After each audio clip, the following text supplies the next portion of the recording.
Hi and welcome to this tutorial where we're going to go through some of the financials parameters that you can introduce in a SIMIO model. Let's open a model now. So as you know, we have to start creating a very simple flow with a source, a server and a sink. We just drag and drop these items and we place them in the facility view, very simply. We are going to connect them with the paths. This is a very useful practice because otherwise we have very little control about what's going on in our model. Okay, so we draw path number 1 and now we draw path number 2. So the model is ready. We don't change any parameters for now, we just look at the financials. So if you click on server number 1, I make the window a little bit bigger now. You close process logic and you can highlight financials, which is the 7th classes of parameters, in fact, from the top, if you look at the property window. So here you have different types of items. And first of all, you have to identify and you have to define a parent cost center. This is kind of tag for all the costs occurred by your model in a particular area of what you are designing. The parent cost center for this particular machine will be called just machine costs. So what's inside the parent cost center? There are some, for sure, capital costs. This is the cost of the machine. The units that SIM is using is always dollars, so we are forced to use dollars in all our simulations, but that's not really a problem. Once we have defined the capital costs, we can also define the resource costs, and this comes in 3 different categories.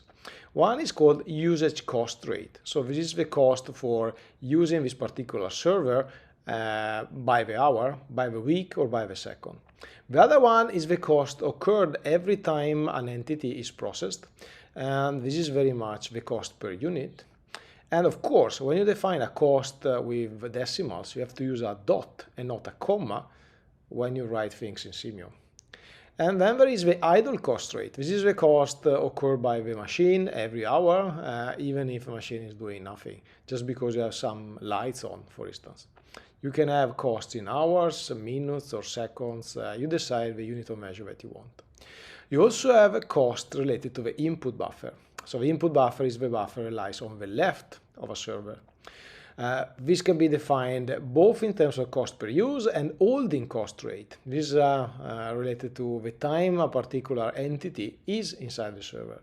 For idle cost rate, we use $0.4 per minute and $0.9 per use is every time an entity enters that particular buffer. It's gonna cost us a little bit of money.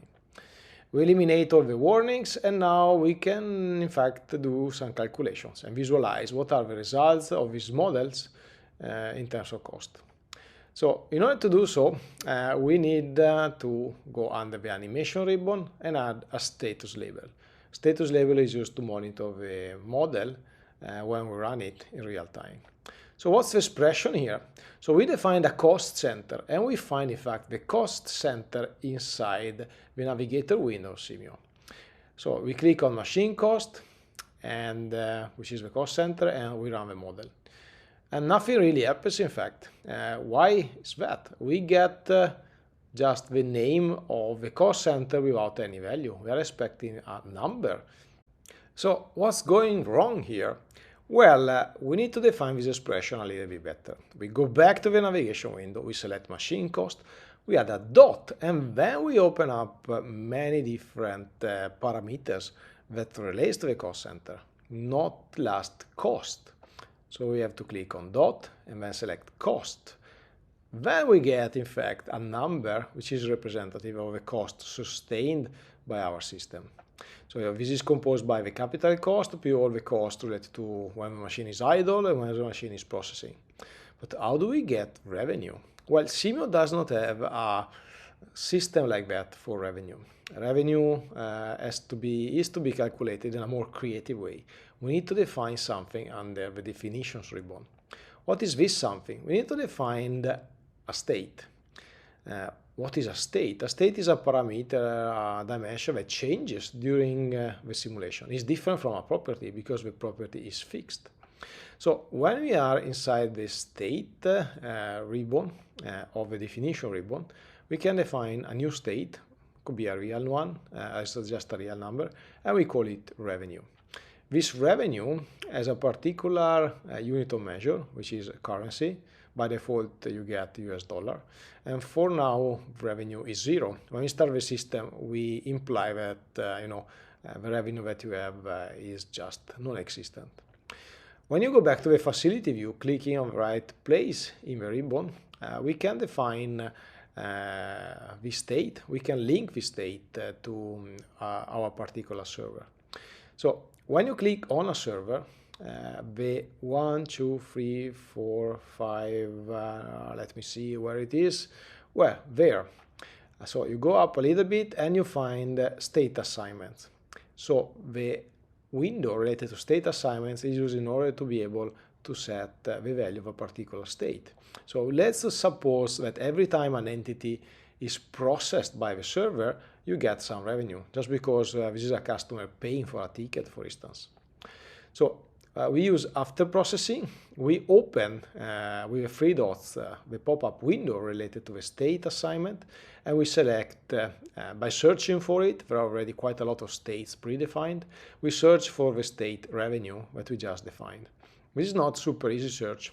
You have to expand the window, go down and find it exactly there. Yes. So what's the real revenue every time an entity goes through the system? Is the old one? Is the value of revenue plus $3, let's say. Yeah, this is the price of a ticket.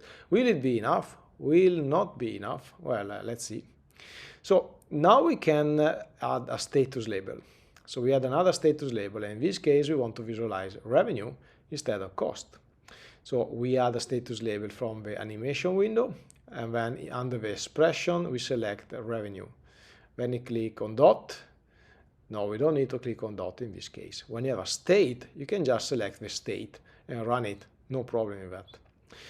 So now if you run the model, you see on the bottom, on the top you see the revenue, and on the bottom you see the costs.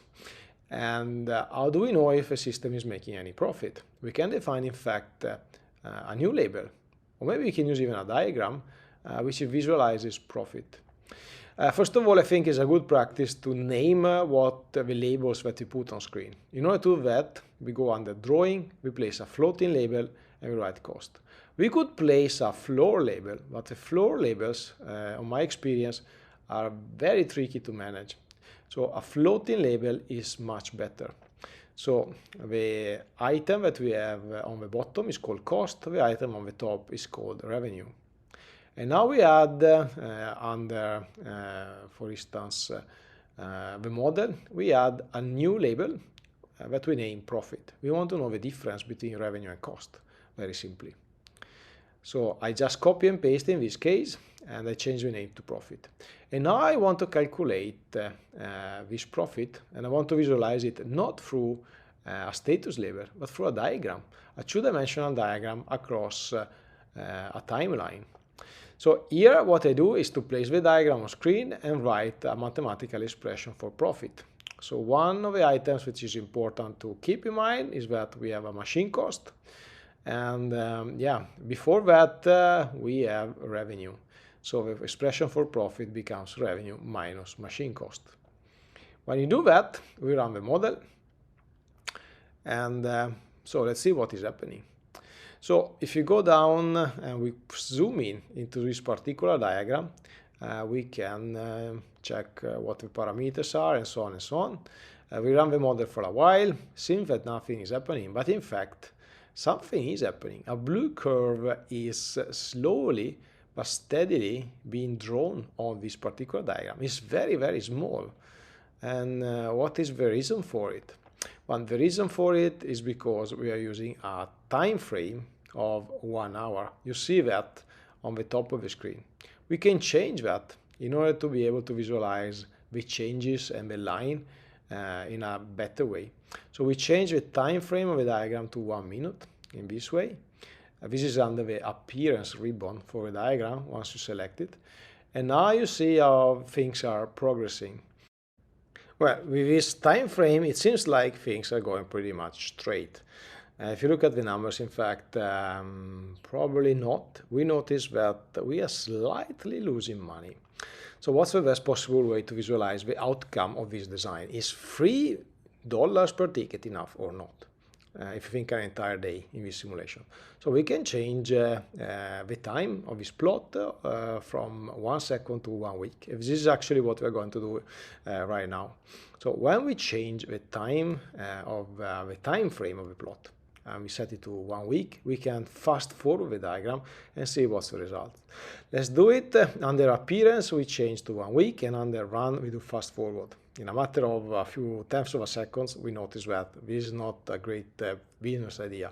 We are actually losing money as far as we continue selling tickets at only $3.